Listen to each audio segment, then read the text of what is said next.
Chers frères et sœurs dans le Christ, en ce 50e jour après la résurrection de Jésus et 10e jour après l'ascension de Christ au ciel, l'Église célébrait la Pentecôte. Pentecôte, ce qui veut dire 50. Alors 50 jours après la résurrection de Jésus, 10 jours après l'ascension de Christ au ciel.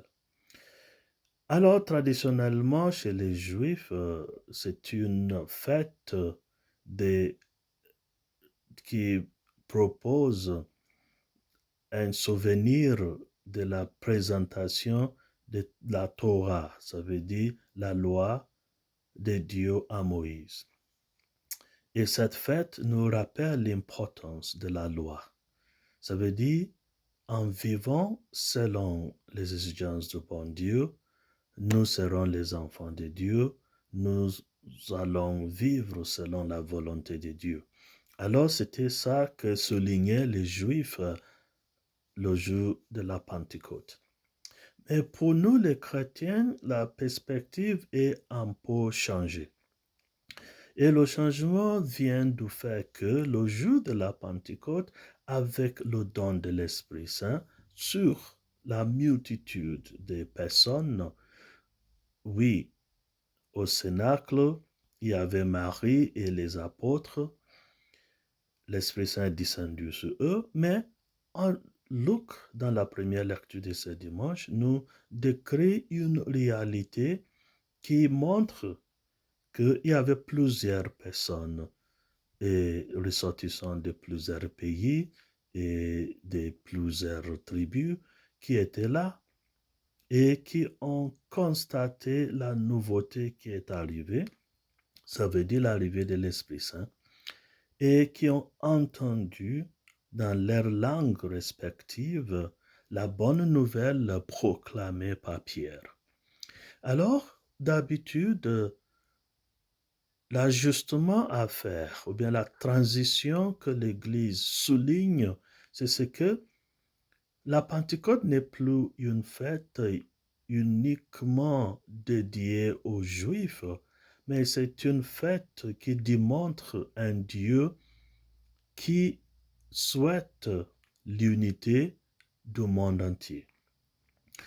La Pentecôte, c'est le jour où nous célébrons l'universalité de notre foi chrétienne, l'universalité de Dieu qui accueille toutes et tous comme ses enfants. Alors, si c'est ça ce que nous célébrons aujourd'hui, le fait que le monde entier appartient au bon Dieu, que Dieu ne fait plus de différence entre les êtres humains, toute race, tribu, genre, nous sommes acceptés et admis comme enfants de Dieu. Quels sont en réalité les signes de cette universalité et comment réaliser cette universalité, étant donné que dans notre monde aujourd'hui, on a pas mal de divisions de toutes sortes.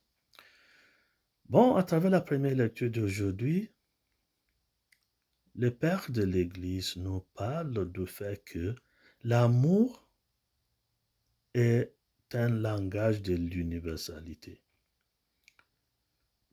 On n'a pas besoin de parler, on a besoin de gestes. Des gestes posés, des gestes d'amour posés et reconnus par tout le monde. L'amour est une langue qui nous unit les uns aux autres. À travers l'amour, nous allons démontrer l'universalité des enfants de Dieu.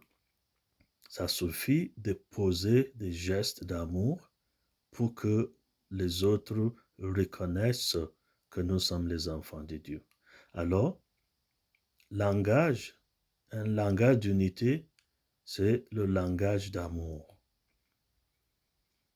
Mais, dans la deuxième lecture d'aujourd'hui, tirée de la première lettre de Saint Paul aux Corinthiens, on nous propose une autre façon d'aborder l'universalité. Et cette universalité commence par des individus qui décident de s'insérer dans la collectivité. Qu'est-ce que cela veut dire? L'Esprit Saint a donné des dons respectifs aux gens. Nous n'avons pas le même don. Il y a les gens qui savent parler, il y a les gens qui savent guérir les autres, il y a les gens qui savent enseigner, il y a les gens qui font plusieurs choses de façon spectaculaire, qui n'est pas donnée à tout le monde. Alors, étant donné que nos dons, nos talents sont différents, et le fait que notre deuxième lecture nous dit que ce talent est donné à chacun de nous, et ce talent vient de l'Esprit Saint, c'est à partir de cela que moi, j'aimerais souligner l'importance de la Pentecôte. Pour dire que la Pentecôte, oui, c'est le don de l'universalité, c'est le don de l'Esprit Saint à nous tous et à nous toutes. Mais c'est un appel à valoriser nos dons. C'est un appel à mettre en œuvre nos dons respectifs. Ça veut dire que pour qu'on ait en réalité concrètement aujourd'hui à travers le monde entier, il faudrait que chaque personne utilise ses dons pour concrétiser l'universalité de la paix, l'universalité de l'amour, l'universalité qui nous distingue comme les enfants de Dieu.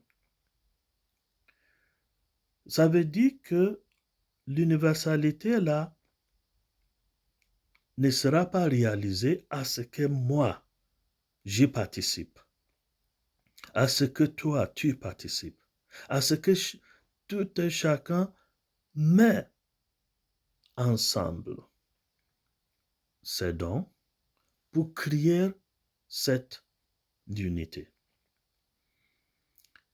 Alors, s'il y a de cela presque 2000 ans, la première Pentecôte, et l'unité que Luc nous a décrite dans les Actes des Apôtres, d'où nous avons tiré notre première lecture, si cette unité est toujours à la manque aujourd'hui à travers les guerres fratricides, des guerres entre pays, des guerres familiales, ça veut dire que nous sommes toujours loin de la réalisation de cette paix, de cet amour, de cette universalité souhaitée par Dieu, l'université pour laquelle Dieu nous a donné, octroyé son Esprit Saint. Alors ça nous engage. La Pentecôte nous invite à travailler pour l'unité.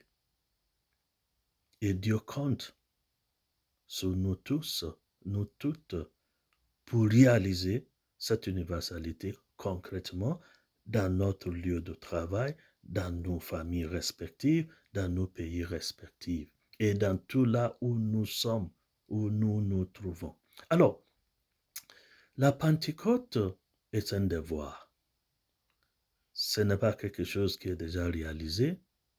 Cela veut dire, et c'est cela qu'il faut retenir, que Dieu compte sur moi, Dieu compte sur toi, Dieu compte sur nous tous et nous toutes pour réaliser l'universalité commencée par le don de l'Esprit Saint.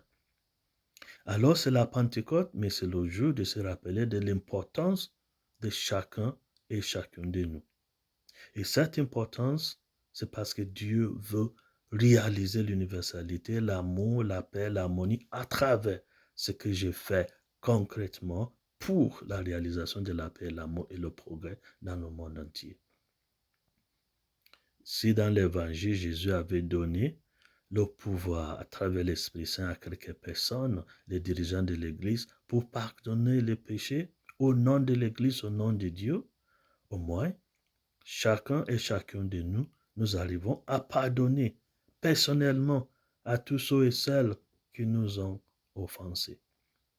Voilà comment participer à la Pentecôte. Essayez de faire quelque chose. Posez des gestes pour l'unité, pour l'amour, pour le pardon, pour la réconciliation. C'est de faire quelque chose. C'est là ce que veut dire la Pentecôte. Faire quelque chose de bien pour que l'humanité tout entière réalise l'harmonie, la paix des enfants de Dieu. Et en s'efforçant à le faire, que l'Esprit Saint de Pentecôte nous bénisse au nom du Père et du Fils et du Saint-Esprit. Amen.